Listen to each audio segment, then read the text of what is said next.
Ayan mga kababayan, dito tayo ngayon sa may Ilog Pasig Esplanade mga kababayan.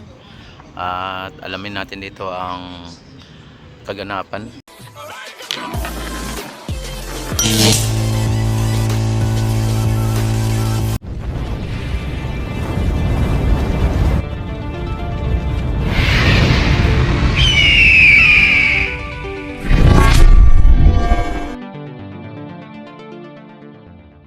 Dito sa may Ilog Pasig Esplanade. Ayan, at dito sa may Pasig River Esplanade mga bayan, Intramuros. Ayan, dito ay update tayo dito sa lagay ng ating Esplanade o Ilog Pasig Esplanade mga kababayan. Umpisa tayo dito sa may Port Santiago. Tapos diretso tayo doon sa may papunta ng Arroceros o doon sa may Peace 4 para sa ganon ay mai-update ko po kayo dito kung ano po ang nangyayari at sa panahon at sa oras na ito. Ayan, at ngayon ay bukas na po yung mga kiosk dito at mainit pa o maaga pa, maliwanag pa ang sikat ng araw. Ayan, at dito ay samahan nyo ako sa pag update dito sa may Ilog Pasig Esplanade kung ano na po ba ang nangyari dito. Ayan, tara at samahan nyo po ako. Ayan, at diretso tayo dito sa may dulo ng Maestranza at silipin natin ang Ilog Pasig. Ayan, at ang Ilog Pasig mga kababayan ay maayos ang lagay at medyo may mga kunting basura at ano siya, high tide, pero hindi katulad dati na grabe ang daming basura dati. At ito ang ang mga building dyan sa may Intramuros ay sa Binondo. Ayan dito tayo ngayon sa may Intramuros mga kababayan. Ayan, i-update ko kayo dito mula dito sa may Maestranza hanggang papunta doon sa may Peace 4 sa may Arroceros o sa Luton area.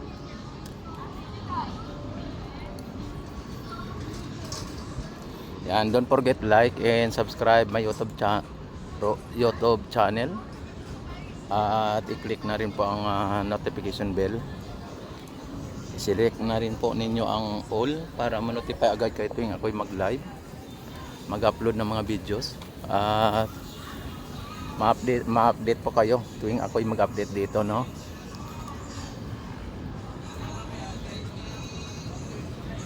Yung mga dito, mga halaman ay talagang napaka na dito, napakalago na yung mga halaman dito dahil po sa mayroong mga nagdidilig dito.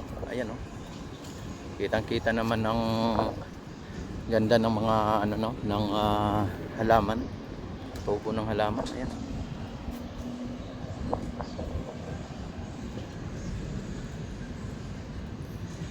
Ayan, yung mga kiosk dito ay ready to serve na sila. At kapag dumating ang mga dito, mga turista o yung mga customer ay talagang ready na po sila.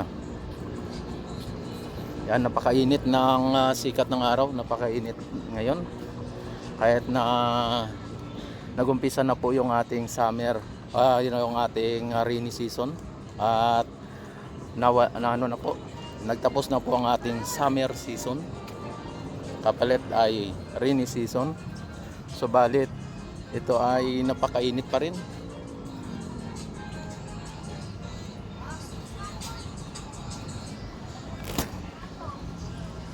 Ito po ang sitwasyon o ito po ang itsura ng Esplanade pagka maliwanag pa ang sikat ng araw o kitang-kita pa, no? Yan, at nakita naman ninyo yung kulay red. Ano, ay yan po ay bike lane.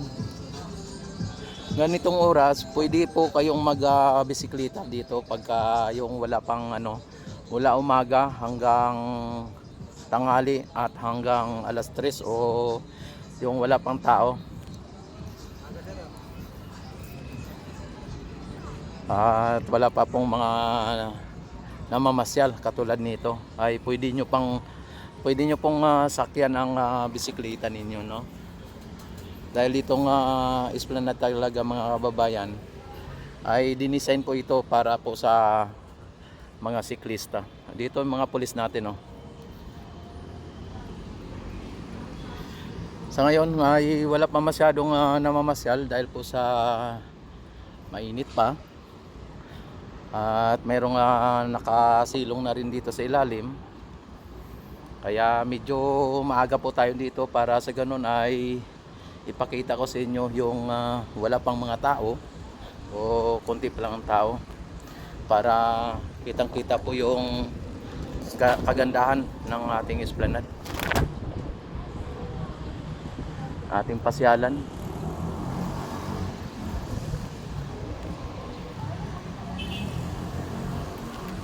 Wala pong basura dito.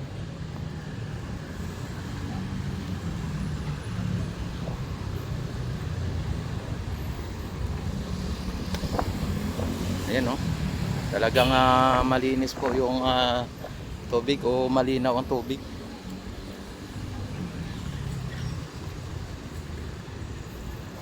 Yan, at ang ating mga ano dito, mga gwardiya sibil nandito.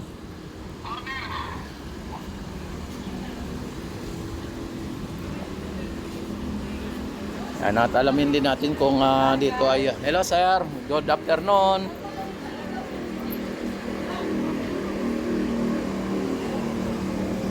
Yan, alamin natin dito kung bukas na rin po yung ano doon, yung Phase 1C dito. Yan, mukhang hindi pa bukas.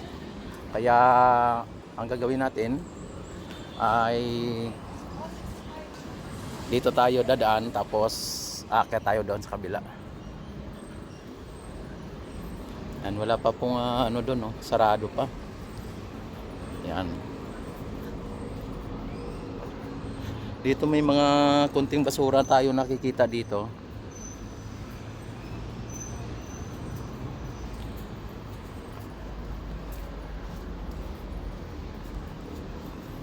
Yan.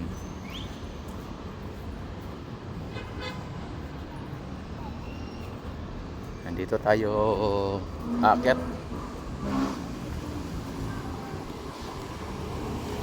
Sarap ng hangin dito. Dito sarado papunta sa Binondo, Intramuros, kaso pwedeng ano dito yung tao, no? Yan, no? Kunting bukas. Yan, dito naman tayo sa may paakyat.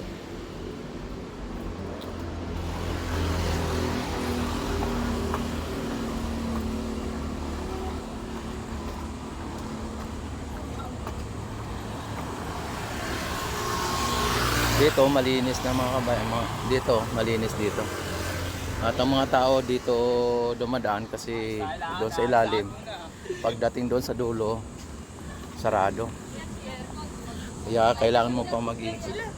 Hoy, shoutout kayo dyan. Ay, may video.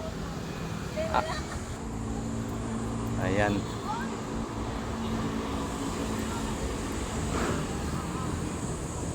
Dito mga kawayan ay wala ka dito makikitang mga kalat, ano. Kahit na doon naman sa ilalim, wala ka namang makikitang kalat.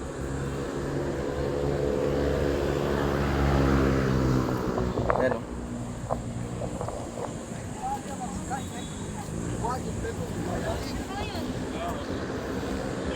Ayan.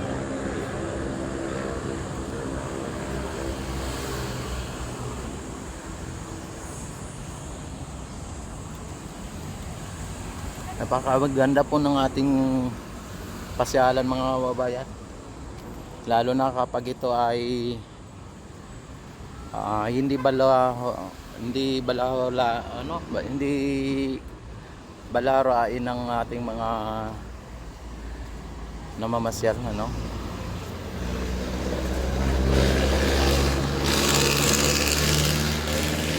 Dapat tayong mga mamamayan, tayong mga Pilipino ay bigyan natin halaga ang mga pasyalan. Huwag tayong magkalat o magtapon ng mga basura, para sa ganun ay panatiling malinis at maganda ang ating kapaligiran.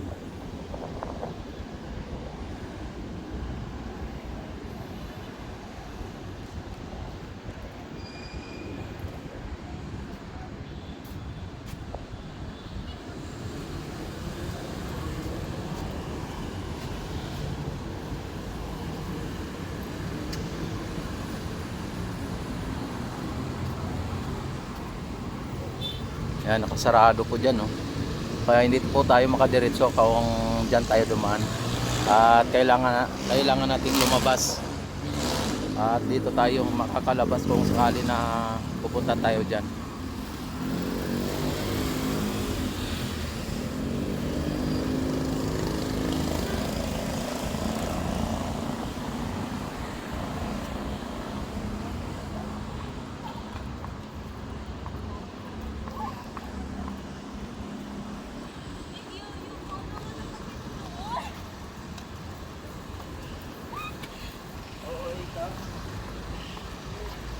Yan, dire-diretso lang ang ating ano dito.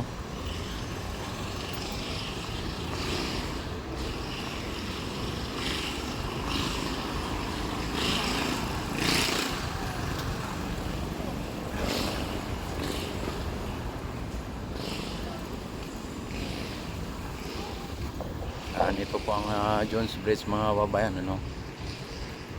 Dito po yung area na sarado. Yan, diretso po tayo dito.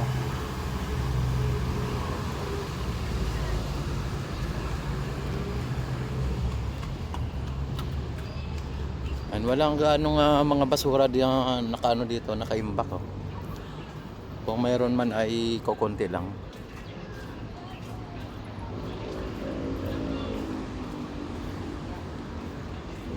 Sayang po yung ano na to, yung mga spotlight na to, dahil ang mga wire nito ay pinagnanakaw. Kaya ang nangyari, hindi po pinapagana o hindi na po gumagana ito.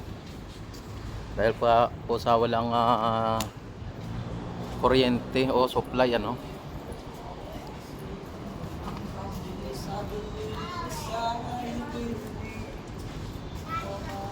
Nandito tayo ngayon sa ilalim ng Jones Bridge mga kabayan.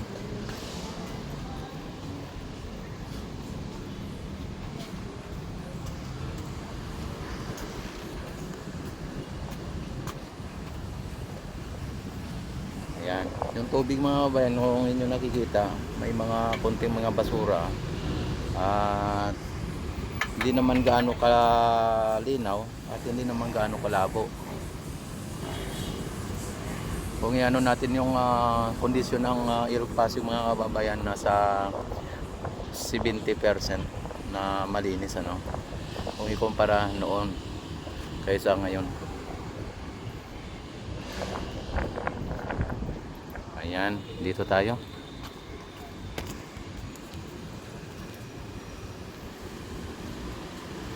Dito na tayo sa may Phase 1 B, mga kabayan, Phase 1B. Area ito ng Phase 1, ano, Phase 1B. Tapos yung nandun sa kabila, Phase 1A. Tapos yung doon sa may mayroong ano siya, mayroong viewing deck o yung second floor, ay yun po ang Phase 1C.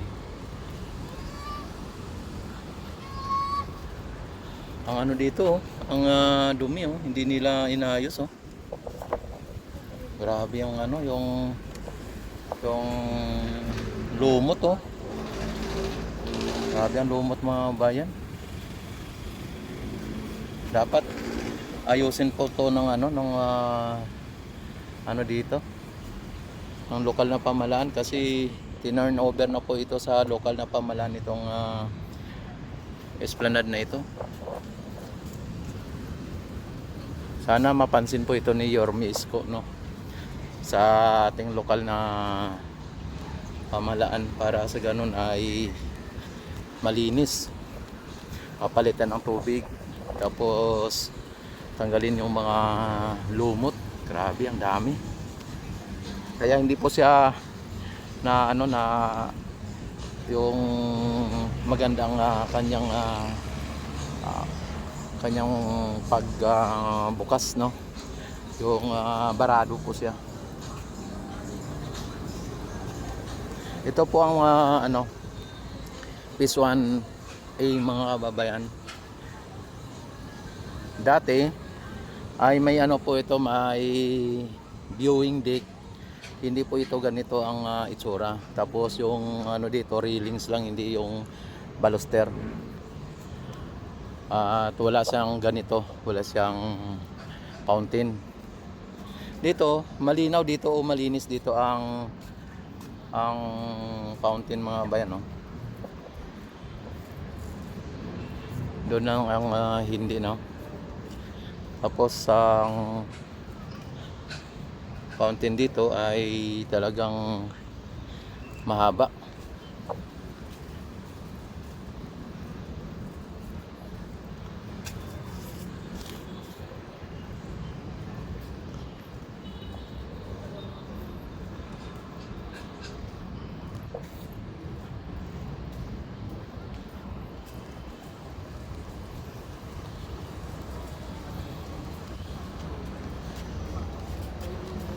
Ayan.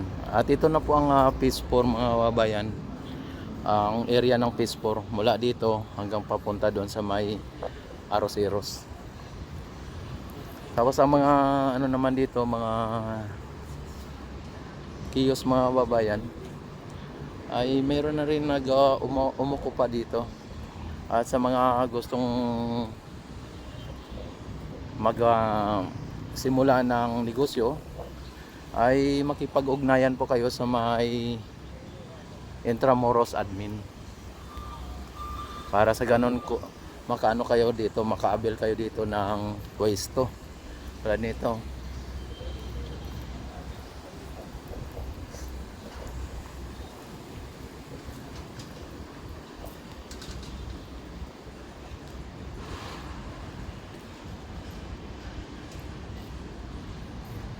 Sa ngayon hindi pa nagbukas yung iba dito, no.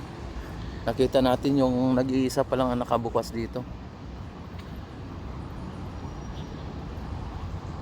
Ito naman ang MacArthur Bridge mga kababayan.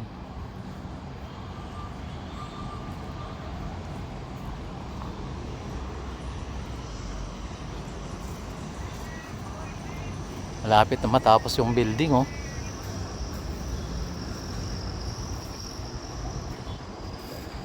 May mga security tayo dito. Sir. Ay, sir.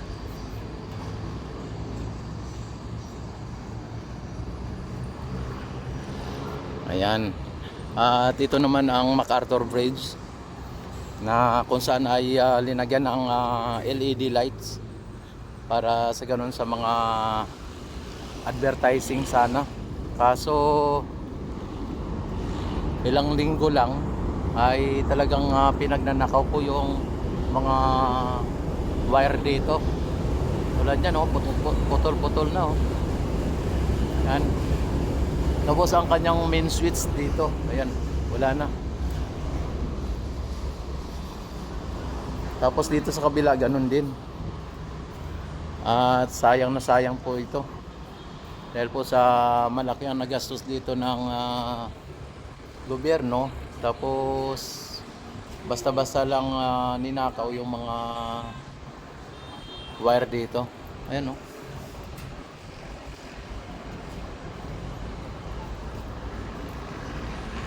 Yan. At dito na tayo sa may banda sa dito sa Luton. Yan, ano ng LRT.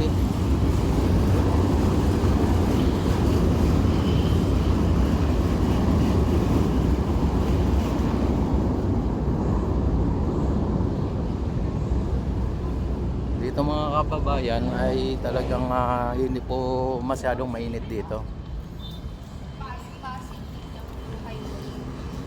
Kaya kaya lang ay wala po tayong exitan dito eh. Kaya yung mga namamasyal dito ay pag pumunta dito kailangan pa nila bumalik. Walang exit dito. Dito yung ano, yung kiosk ay ano na rin dito, may nagbubukas na rin dito. Kaya lang sa ngayon mukhang sarado sila.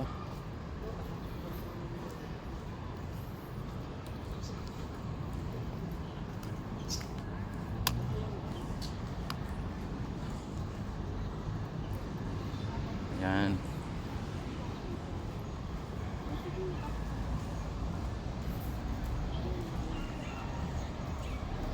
Hindi gaano mainit dito mga kababayan.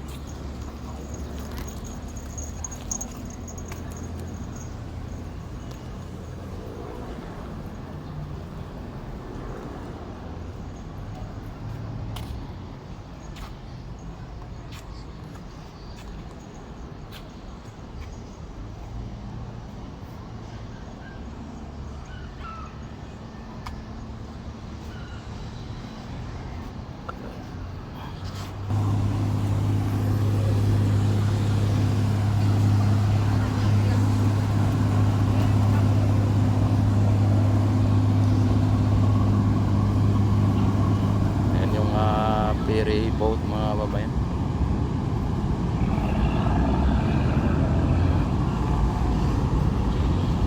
Uy, umusok oh.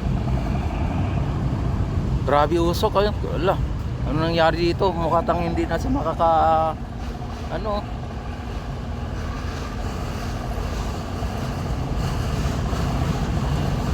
Grabe ang usok.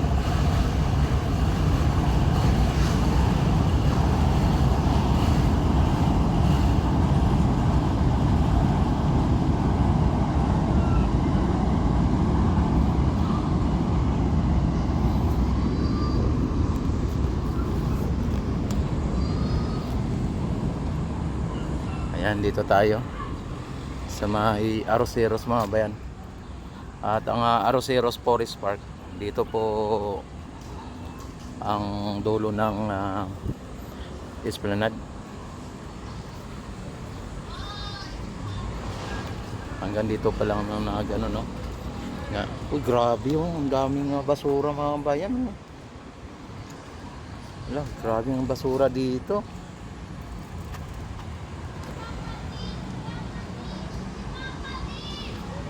Dito sa area na ito, grabe. Wala po. Grabe ang basura oh.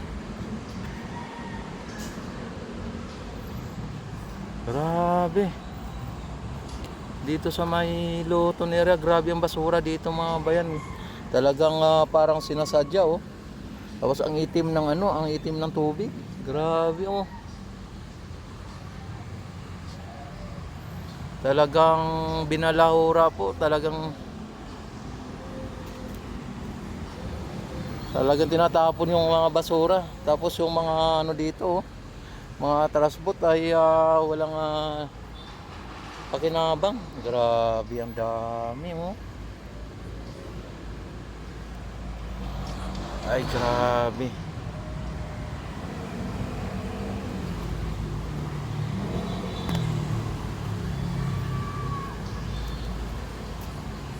Sobrang dami. Ito po ang ano no, ang Quezon Bridge mga kababayan no. Grabe ang daming ano dito. Maraming basura, talagang sangkatutak ng basura dito.